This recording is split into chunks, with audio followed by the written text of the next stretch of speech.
So this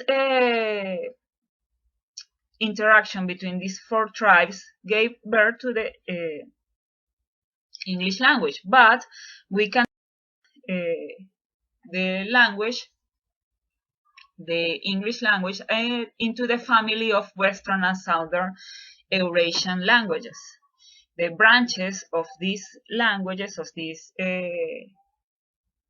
family of languages, we can go back to the Albanian, Armenian, Slavic, the Celtic, the Germanic, the Hellenic, the Indo-Iranian, and the Italic languages that are today known as English, French, Portuguese, Russian, Danish, Dutch, and Spanish. Now, the language, the English language, evolved first as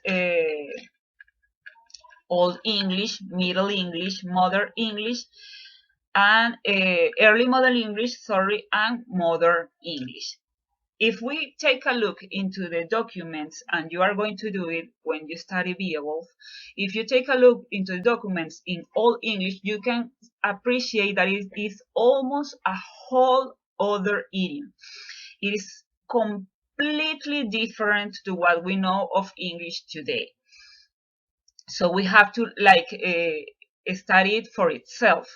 That is why it is so important to know where it comes from and how it looks.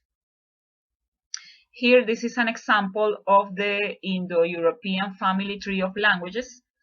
You can see here in the branch that is known as European, you can see the Germanic branch goes to English, German, Danish, and the Italic branch, or the Romance branch, you can see Spanish, Portuguese, Italian, French, and the Slavic branch, you can see Russian, Polish, Albanian, and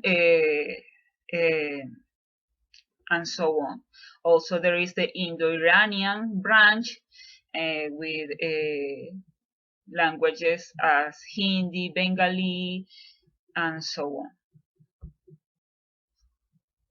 Now, regarding the evolution of English, you can see here a summary of the main changes that we can see from Old English to Modern English. So we can divide it into two times: the Old Age with Old English and Middle English, and the Modern Age with Early Modern English and Modern English.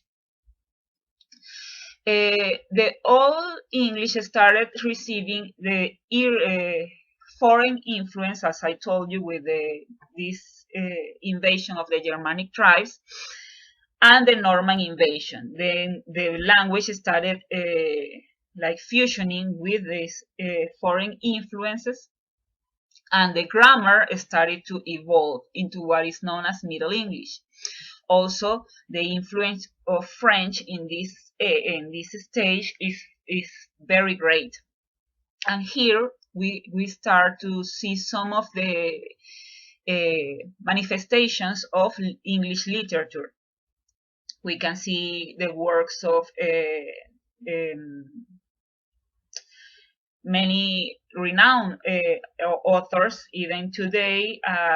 For example, the Canterbury Tales are a great example of this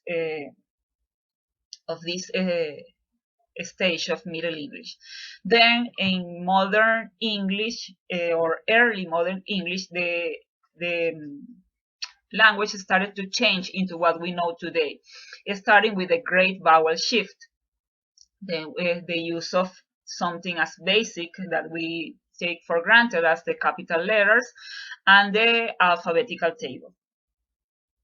Then in Modern English, we can see that the main changes are in vocabulary and in the way that English became a lingua franca. Here in Modern English, that is what we are using today, we can, of course, find many examples of the way English is used for almost every single thing in the world. Now let's go to the literature and let's see a little bit of what is Beowulf. Beowulf is an epic poem about a great Germanic legend. It started with an oral tradition, so there are no really documents that can be traced as this is the first edition of Beowulf. There are some findings, some fragments, but basically the story started transmitting in orally. So this is why we don't know really who is the first person that started the poem, right? There is no authorship known. It's basically a part of the English culture and is written into an alliterative verse. The structure of the main line of the history is divided into 3 battles. The first battle, this the character, Hortar, it's really hard to pronounce, constructed the great heart of Herod for himself and for his warriors. This first battle is known as Grendel.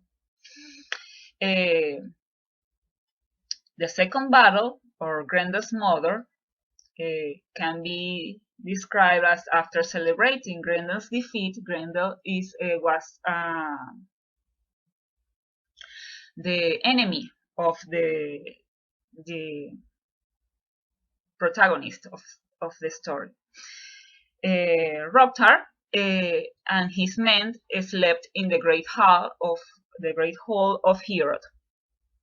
And the third battle, that is the final part of the poem, that is known as the dragon, Beowulf returns home to become king of his people.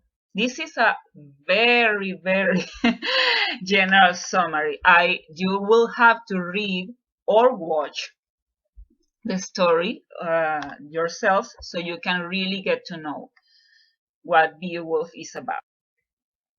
Basically, Beowulf is set into the land of the Danes, and there is a land, fantastical land, that holds a lot of similarities to the region of Scandinavia. That is Norway, Denmark, those countries. And the main characters are Beowulf, Grendel, Wiglaf, and the warriors. This is a very, very, very short summary of what is the origins of the English language. You will have to research to do the activities that we are going to contemplate in this unit. You can read the materials that I'll leave you on the WhatsApp group, or you can watch videos. You can watch the movies about Beowulf. Any resource that you find that is pertinent for you, so you can really get to know this part of the content of the subject, and you can do the activities. Well, we'll see you next unit, and we will keep talking on our group. Bye bye.